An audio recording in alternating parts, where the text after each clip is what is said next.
सासू माँ, मैं मुफ्त की नौकरानी बनने से इनकार करती हूँ। पिछले 15 मिनट से निर्मला जी अपनी फ़ोन पर बेटी से बातें कर रही थी। सुगंधा कमरे में आकर चाय का कप टेबल पर रख गई, पर निर्मला जी की बातें तो ख़त्म ही नहीं हो रही थी। सुगंधा वापस रसोई में आ गई और अपने कप लेकर बाहर सोफे पे आकर बैठ गई। थोड़ी देर पहले तक सासू माँ रसोई में आकर खुशी खुशी बातें कर रही थी कि क्या क्या बनना है, लेकिन सुगंधा के एक सवाल ने सब कुछ पलट कर रख दिया और उस पर एक सवाल के कारण काफ़ी हंगामा हो गया। निर्मला जी ने सुगंधा को बहुत कुछ सुना दिया। सुगंधा ने आज उन्हें सच का आईना दिखा ही दिया, पर कई बार ऐसा होता है कि इंसान खुद गलती करता और अपनी गलती मानता भी नहीं है। बस वही हाल निर्मला जी का था। पिछले 2 दिन से निर्मला जी क्या बनाना है, कितना बनाना है समझा जा रही थी। आखिर निर्मला जी इस घर की मुखिया जो ठहरी, उनके इस घर पे उनका बड़ा बेटा पवन, बहू सुगंधा और उनके 2 बच्चे सुनय और निधि रहती थी। वहीं छोटा बेटा सचिन अपनी नौकरी का बहाना कर पत्नी सुनीता और बेटी अवनी के साथ इसी शहर के कुछ ही दूरी पर रहता था। एक बेटे गरिमा भी उसकी शादी हो चुकी थी और वो अपने ससुराल वाले के साथ इसी शहर में रहती थी। अब आते हैं असल मुद्दे पर। कल अष्टमी, शीतल अष्टमी है। इस दिन सब लोग ठंडा खाना ही खाते हैं। इस कारण घर के सभी सदस्य कल ठंडा खाना ही खाएंगे, इसलिए कल के खाने की तैयारी आज ही करनी थी। अब कल के दोनों वक्त का खाना साथ ही आज का खाना, कुल मिलाकर 3 वक्त का खाना बनाना था। और खाने में भी कम वैरायटी नहीं है, बल्कि बहुत सारे चीज़ बनती थी। 2 तरह की सब्जी, पुए, पूड़ी, दही बड़े, नमकीन, मटरी, मीठी, पेठे, मूंग थाल, गुजिया, 2-3 तरह की चटनियाँ, शक्करपारे आदि। सूखे सामान के लिए तो एक दिन पहले भट्टी लगती थी। काफ़ी काम फैल चुका था और करने वाले सिर्फ अकेली सुनंदा। उस पर सबसे बड़ी बात भी यह है कि खाना सिर्फ इन 5 लोगों का नहीं, बल्कि ननद और देवर के पूरे परिवार के लिए बनेगा। देवर देवरानी की शादी को भी 7 साल हो चुके थे, पर शीतल अष्टमी पर कभी मदद करने यहाँ नहीं आती थी। बस पूजा करने आती, रीति रिवाज के समय यहाँ आती और अपनी उपस्थिति दर्जा कर खा पी कर निकल जाती। जाते जाते शाम का खाना भी पैक कर कर ले जाती है। वहीं ननद की शादी को भी 13 साल हो चुके थे, पर निर्मला जी का नियम है कि वो बेटी के घर खाना जरूर भेजती है। ननद के पूरे परिवार के लिए दोनों टाइम का खाना यहाँ से पैक होकर जाता है, इसलिए ननद रानी को भी शीतल अष्टमी पर ज़्यादा मशक्क़त नहीं करनी पड़ती। वो तो बस रोटी राब बनाकर रख देती और उसी के दूसरे दिन दोनों सास बहू पूजा कर लेती, क्योंकि पता है खाना तो उसके मायके से आ जाएगा।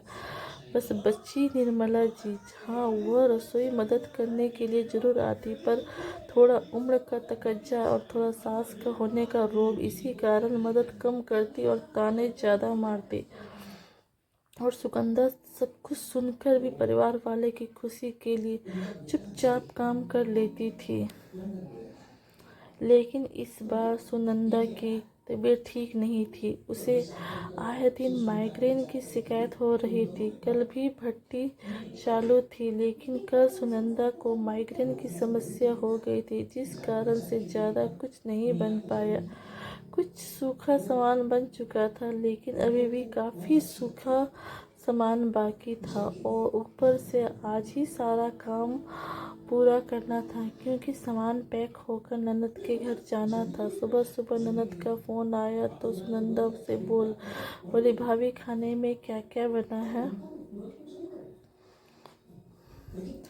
तो दीदी बहुत सिर दर्द हो रहा है, कल रात को भी माइग्रेन की दवा खाई थी, आज भी समस्या हो रही है, समझ नहीं आ रहा है कैसे बना पाऊंगी, मगर आप आ जाती तो थोड़ी मदद मिल जाती। नंदा ने भी सपाट शब्दों में कहा। अरे भाभी, मैं आपकी मदद करने आऊँगी तो मेरा ससुराल वाले क्या कहेंगे? इससे अच्छा आप छोटी भाभी को फ़ोन कर लो, कहकर ननद ने फटाफट फ़ोन रख दिया। उसकी बात सुनकर सुनंदा को बहुत बुरा लगा, फिर भी उसने हिम्मत करके निर्मला जी से कहा, मम्मी जी मेरी तबीयत ठीक नहीं है, मैं इतने लोगों का खाना अकेले नहीं बना पाऊंगी, आप सुनीता को बोल दीजिए, वो आएगी और थोड़ी मदद मिल जाएगी।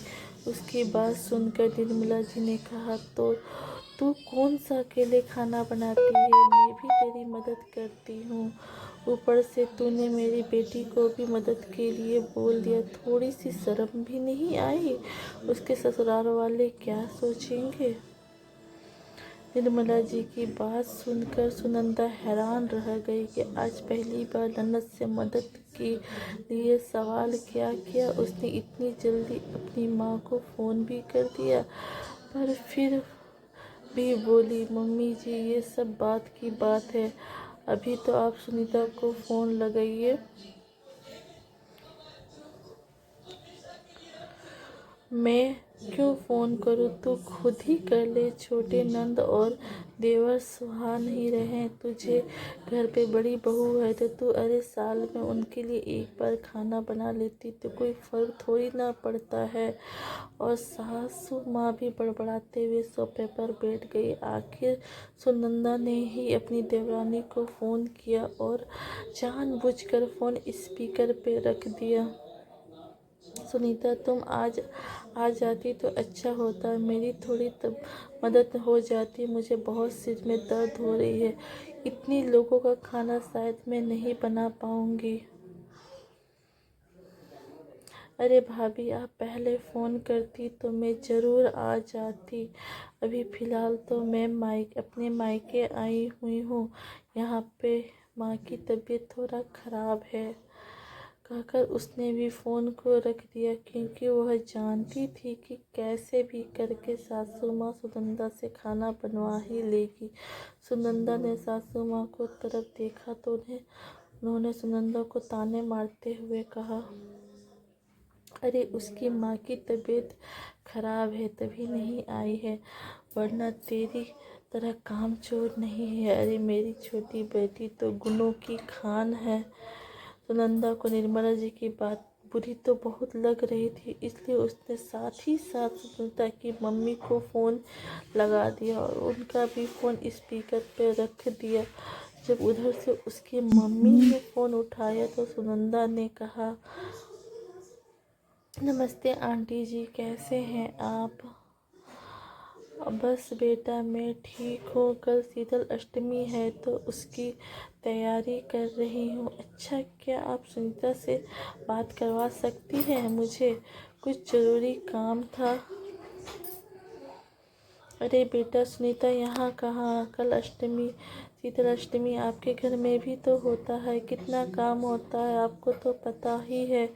मेरी बेटी तो वैसे भी बहुत मेहनती है, हर साल कितना अच्छा अच्छा खाना बनाती है। पिछले साल मैंने मूंग थाल खाया था उसके हाथ का। बस एक निवेदन करती हूँ बेटा, तुम भी मेरी बेटी जैसी ही हो, थोड़ा मेरी बेटी की मदद भी कर दिया करो, वो अकेले इतना कुछ कैसे करेगी।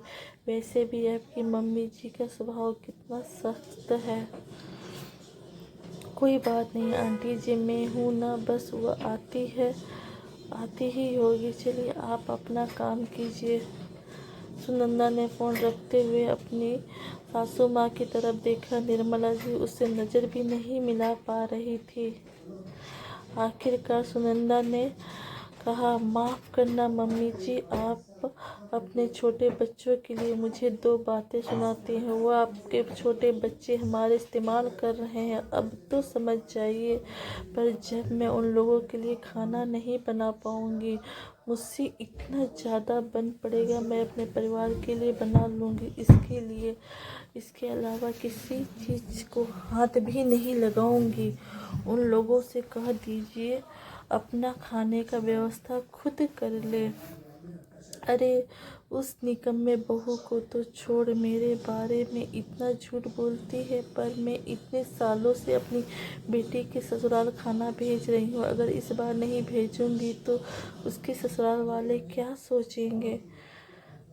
देखिए मम्मी जी, आपको ननद रानी के घर पर कुछ भी भिजवाना हो तो आप बाज़ार से सूखा सामान खरीद कर भिजवा दीजिए। पर अब मैं इतने लोगों का खाना नहीं बना पाऊँगी। मैं भी इंसान हूँ। इन लोगों ने मुझे मुफ्त की नौकरानी ही समझ लिया है।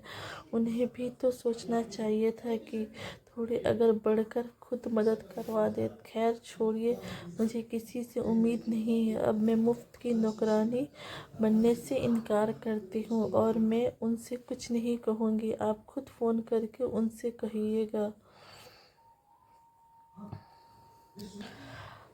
जब सासू माँ ने देखा कि अब सुनंदा ने भी मन बना लिया है कि उसे अब किसी काम के सामने नहीं झुकना है, वो गलत भी नहीं थी। उसने अपने आप अपने बेटी बेटों को फ़ोन लगा थी। और खैर सासू माँ थोड़ी देर बाद हॉल में आई। सुनंदा के पास सोफे पे बैठते हुए बोली, बहू एक काम कर, तू रोटियां सेक ले, मैं मीठे चावल और राब बना लेती हूँ।